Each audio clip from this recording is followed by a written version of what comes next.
Chapter 3. As Monstrous Wishes. 3 seconds before the arrival of J.B. Hobson's letter, I had no more thought about chasing the unicorn fish than I had thought about trying to find the northwest passages. 3 seconds after reading the letter from the Honorable Secretary of the Naval, I realized that my true vocation of my sole aspiration was to chase this disturbing monster to rid of the world. But I had just come back from a long trip. I was tired and longing for rest. I had only one desire to return to my country, my friends, my little apartment near Botanic Gardens, and my precious collection. But nothing could keep me back. I forget everything, weariness, friends, and collections. Without second thought, I accepted the government's offer. Besides, I thought all the roads led back to Europe, and maybe unicorn fish would be kind enough to lure me towards the coast of France. It is a worthy animal. Let them instead be caught in Europe waters. As professional favor to me, I'll bring back no less than a foot and a half of its ivory tusk of the Museum Natural History. But in the meantime, I had to look for this narwhal in the North Pacific, which meant going to France right away by the anthropods. Consul! I cried impatiently. Consul was my servant. A devoted young man who loved all my trips, a brave Megling who liked me, who I liked and liked me. He was improvised by nature and regular as a matter of principle, eager out to have a secretary, taking it back to life's surprise, very clever as his hands by any kind of surface of the person who, despite having a name meaningful advance, never was asked. And we started rubbing elbows with a little group of scientists attached to Botanic Gardens. Consul had picked up quite a bit of knowledge. In him, I had well-informed specialists in the natural history classification who could, through acrobats' ease, brush up and down the ladder of prion, division, classes, subclasses, orders, families, gentle, subgenral, species, and varieties. But his knowledge ended there. His life was classified as he knew nothing else. It was very well read theory of classification, but knew little about the practical side to this point. But I don't think it could ever tell the difference between a spearing whale and an ordinary whale. But in spite of that he was a fine young man. For 10 years now, Consul had followed me everywhere the science had led me. Never a moral about length or weariness of the trip. Never obligation, packing his suitcase, some new country, China or Congo, no matter how far it was. He couldn't go anywhere without questions. Moreover, his strong constitution defined of all illness. He had powerful muscles but no nerves, or at least he gave no appearance of having any. He was sturdy in his age of his masters at 15 to 20. Please excuse me for thus saying I was 44 years old. Paganso had no deflect, being on a very formal, natural. He only addressed me in third person, to the point where he said I was annoying. Consul! I repeat as embarrassing preparations of leaving. I felt completely sure that his young man's devotion. I usually never ask him whether or not accompany me on my travels.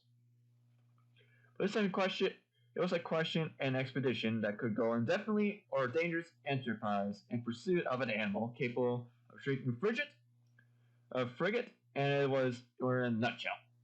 This was a flood for all, even the most impressed man of the world. What could he say? Consul! I shouted for the third time. Consul appeared. Monsieur was calling? He said and answered, Yes, my boy. Get our things together, mine and yours. We're leaving 2 hours.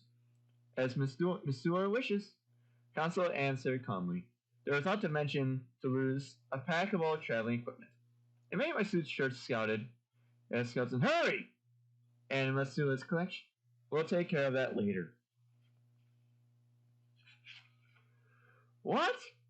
Yarkotorium, Hyperthermium, Alcandorium, Platypus, and other specimens Monsieur collected? They kept them for us at the hotel. And Monsieur is leaving by Aritzia? They feed me in a while we're away. Besides, I have other managers sent to France after we leave. That means we're not going back to Paris? Consul asked. Yes! Don't worry! I answered incautiously, only by a rather roundabout way. Whether roundabout, Monsieur wishes? Oh, it won't be too long, just not quite as direct that we're taking passage on the Abraham Lincoln. Whatever suits Monsieur, replied Consul calmly. You know, my friend, I spent some time doing Monster and famous Narwhal. We're going to get rid of this animal.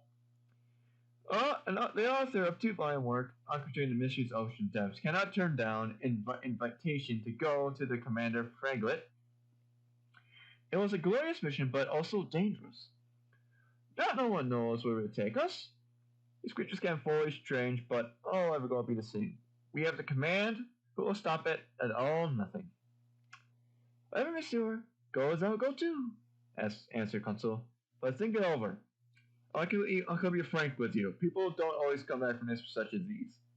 As Monsieur wishes. A quarter hour later, our trunks arrived. Consul had done everything in the twinkling of his eye.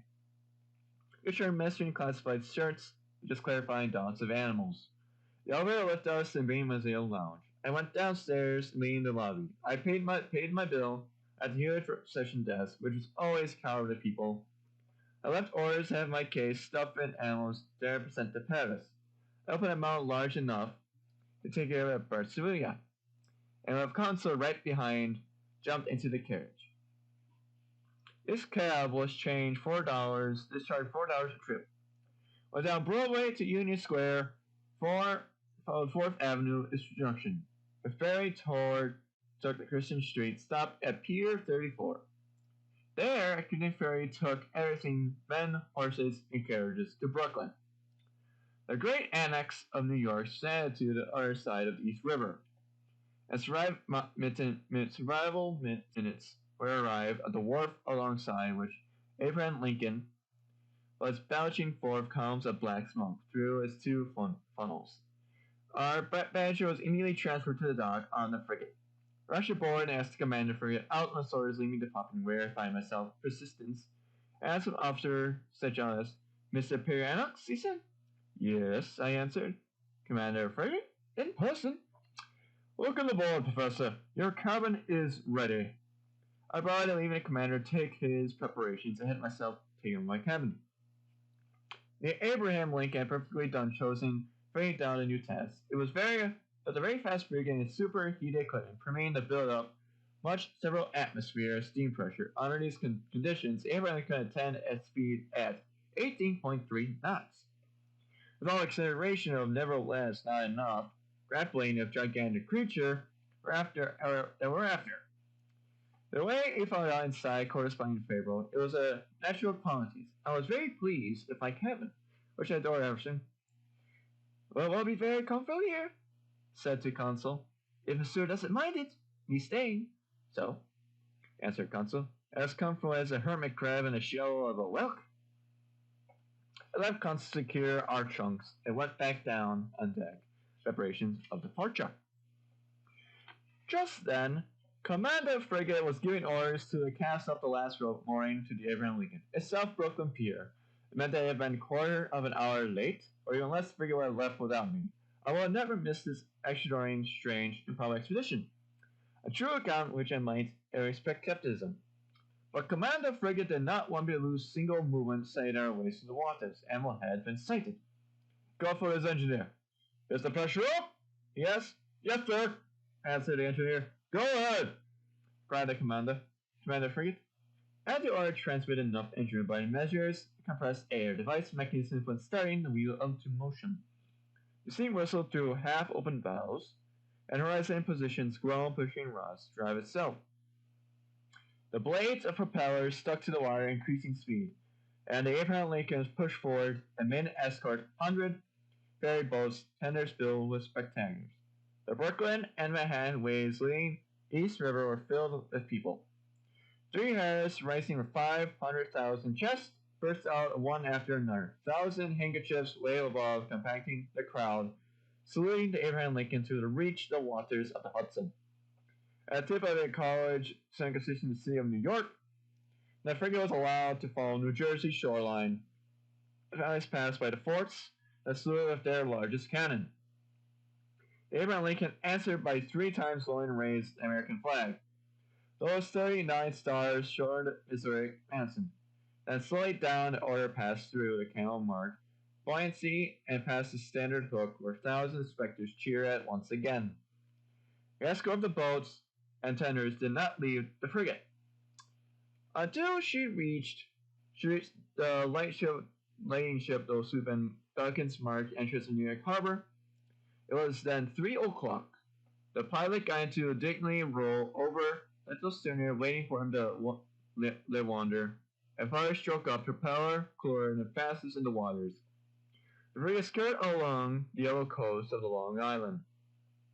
At the end of the evening, after losing sight of the Fire Island to the northwest, it ran full steam toward the dark waters of the Atlantic.